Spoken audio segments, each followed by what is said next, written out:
Hello and welcome back. तो आज के इस वीडियो में हम जानेंगे कि आज की वीडियो में हम आपको बताएंगे कि कलश का क्या करना चाहिए, कलश के पानी को क्या करना चाहिए, कलश में बोए हुए जौ का क्या करना चाहिए, और इसके साथ ही हम ये भी जानेंगे कि नवरात्रि के आखिरी दिन कौन सा वह एक उपाय जरूर ही कर लेना चाहिए जिससे आपके घर में साल भर माता लक्ष्मी की कृपा बनी रहेगी। ये सभी जानकारी और साथ में हम आपको बताएंगे कि आपको कलश का क्या करना है, किस तरह विसर्जन करना है, वो सभी जानकारी आपको हम इस वीडियो के इस छोटी सी वीडियो के माध्यम से बताएंगे। अगर आप भी माता रानी की कृपा प्राप्त करना चाहते हैं तो जय माता रानी कमेंट बॉक्स में जरूर लिखें और वीडियो को लाइक जरूर करें। नवरात्रि कलश विसर्जन विधि 2024। नवरात्रि के पहले दिन घट स्थापना या कलश स्थापना की जाती है। उसमें जौ बोए जाते हैं। इस कलश को बेहद पवित्र माना जाता है। 9 दिन तक मां दुर्गा के साथ इस कलश की भी पूजा की जाती है। ऐसा करने से घर में सुख समृद्धि आती है। इसके लिए जरूरी है कि कलश का विसर्जन शुभ मुहूर्त में पूरे विधि विधान से किया जाए। यदि घर में कलश स्थापना की है तो ये जान ले कि आखिरी दिन कलश का किस तरह से विसर्जन करें। नवरात्रि कलश विसर्जन की सही विधि क्या है, आइए जानते हैं। सबसे पहले तो नवरात्रि समाप्त होने पर विधि विधान से मां दुर्गा और कलश की पूजा करें। इसके बाद मूर्ति विसर्जन और कलश विसर्जन किया जाता है, लेकिन कलश विसर्जन सही विधि से करना होता है, तभी 9 दिन की पूजा और व्रत का पूरा फल मिलता है। कलश विसर्जन के लिए सबसे पहले ओम ह्रीं क्लीं चामुंडाय विचय मंत्र का उच्चारण करते हुए पूरे भक्ति भाव से कलश के ऊपर रखे नारियल को आराम से उठाएं। फिर इस नारियल को लाल चुनरी में बांधकर अपनी मां, पत्नी, बहन या बेटी को दें। फिर कलश के पानी को पूरे घर में छिड़क दे और इससे घर में खुशी और साथ ही सकारात्मक ऊर्जा का संचार करता है। कलश का जल सबसे पहले किचन में छिड़क दे और मुख्य द्वार पर छिड़क दे, लेकिन ध्यान रखें कि कलश के पानी को टॉयलेट के आसपास या अन्य किसी अपवित्र जगह पर ये कलश का जल ना छिड़के। ऐसा करना अशुभ माना जाता है क्योंकि ये स्थान अपवित्र माने जाते हैं। इसके बाद बचे हुए जल को तुलसी के पौधे या किसी पेड़ में डाल दीजिए। इस जल को इधर उधर नहीं फेंके और जो आपने जौ में सिक्के को डाला था उसको अपने तिजोरी में रख ले। ऐसा करने से दिन दूना रात चौगुनी से धन बढ़ेगा। ये उपाय बहुत ही कम लोगों को पता होता है, इसलिए लोग ऐसा नहीं कर पाते हैं। लेकिन अगर आपको भी यह नहीं पता था तो इस बार ऐसा जरूर करें। साल भर आपके घर में लक्ष्मी माता की कृपा होगी, कामकाज में बरकत होगी, आपके जीवन में धन की कमी नहीं होगी। इसके बाद कलश और बचे हुए जौ को घर के बाहर किसी पेड़ या मंदिर के पास रख दे और थोड़े से जौ निकालकर आप अपनी तिजोरी या पस में भी रख सकते हैं। इस कार्य को पूरे विधि विधान से करना चाहिए जैसा कि हमने आपको बताया है। इससे घर में सुख समृद्धि का वरदान देती है माता रानी।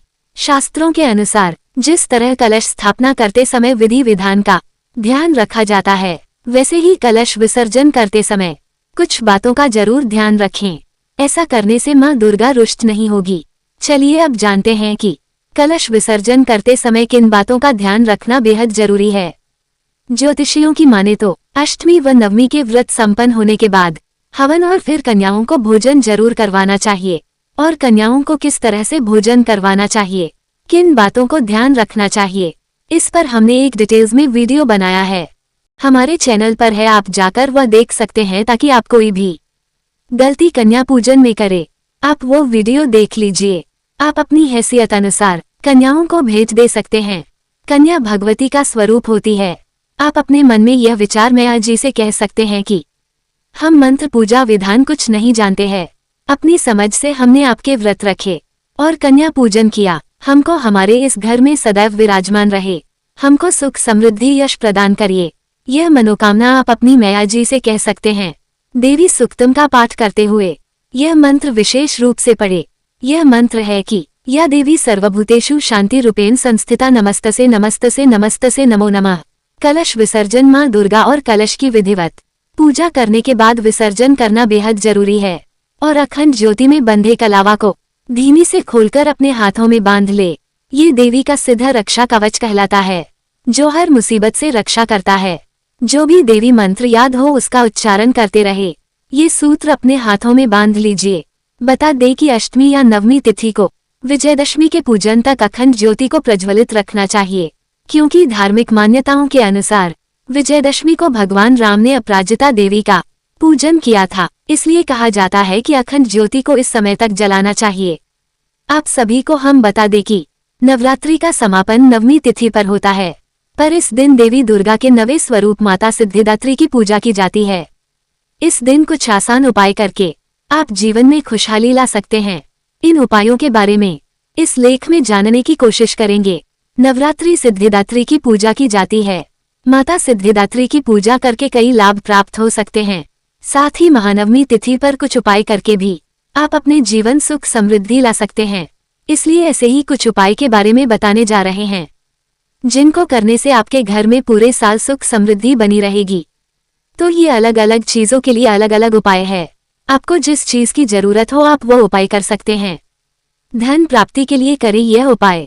नवरात्रि की महानवमी के दिन शंख और पीले रंग की कौड़ियों की पूजा करें। मान्यता है कि इससे आपके घर में सुख समृद्धि आती है और जो लोग आर्थिक तंगी से परेशान हैं वो इस उपाय को करने से आपको धन प्राप्ति हो जाती है। इसके साथ ही नवमी तिथि पर कमल या लाल रंग के फूल माता को अर्पित करें। सूक्तम का पाठ करें। इस उपाय से आपकी सारी आर्थिक परेशानियां दूर हो जाती हैं। अगला है ग्रह दोष दूर करने के लिए करें ये काम। नवरात्रि नवमी तिथि को 5 कौड़ियां लेकर इन्हें लाल कपड़े में बांधकर किसी पात्र में रख दे। ऐसा करने से ग्रह दोष दूर होते हैं। ग्रह दोष के बुरे प्रभाव दूर होने लगते हैं और आपके जीवन में खुशहाली आती है। यह उपाय अगर आप किसी पुरानी बीमारी से परेशान हैं या घर के सदस्यों की तबीयत आए दिन खराब होती रहती है तो आप यह उपाय कर सकते हैं। महानवमी के दिन आग्नेय कोण में माता दुर्गा का ध्यान करते हुए एक घी का दीपक जला दें।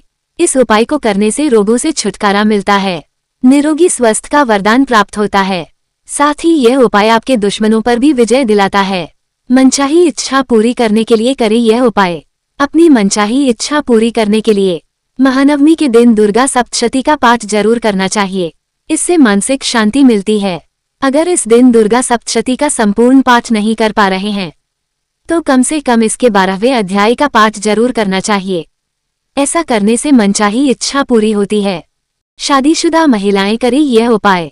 शादीशुदा महिलाओं को नवरात्रि की नवमी तिथि के दिन माता को श्रृंगार का सामान अर्पित करना चाहिए। ऐसा करने से आपके जीवन साथी के जीवन में आने वाली परेशानियां दूर होती हैं और आपको भी सौभाग्य की प्राप्ति होती है। नवरात्रि की नवमी तिथि को बेहद खास माना जाता है। इस दिन अगर आप ऊपर दिए गए उपायों को करते हैं तो आप कई लाभ प्राप्त कर सकते हैं।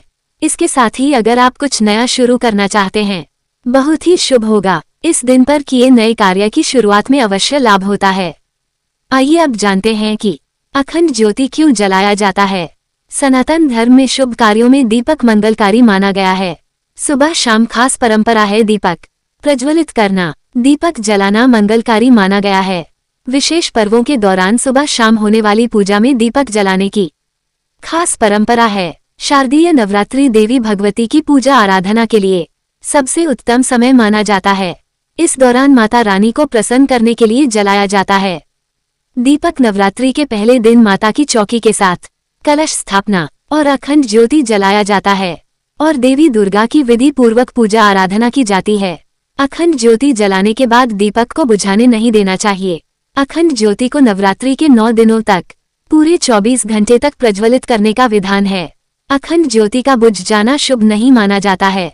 मान्यता है कि नवरात्रि में अखंड दीपक जलाने से मां दुर्गा भक्तों की सभी मनोकामनाएं पूरी करती है। इस दीप का जलाए रखने से पारिवारिक जीवन में सुख शांति बनी रहती है और घर के सभी कार्य सिद्ध होते हैं। इसलिए नवरात्रि की प्रतिपदा तिथि को अखंड ज्योति जलाना अति शुभ माना जाता है। अखंड दीपक जलाने के नियम क्या है आइए जानते हैं। किस पात्र में प्रज्वलित करना शुभ माना जाता है। अगर पीतल का दीपक पात्र ना हो तो मिट्टी के दीपक में अखंड ज्योति जला सकते हैं। अखंड ज्योति को जमीन पर नहीं रखना चाहिए।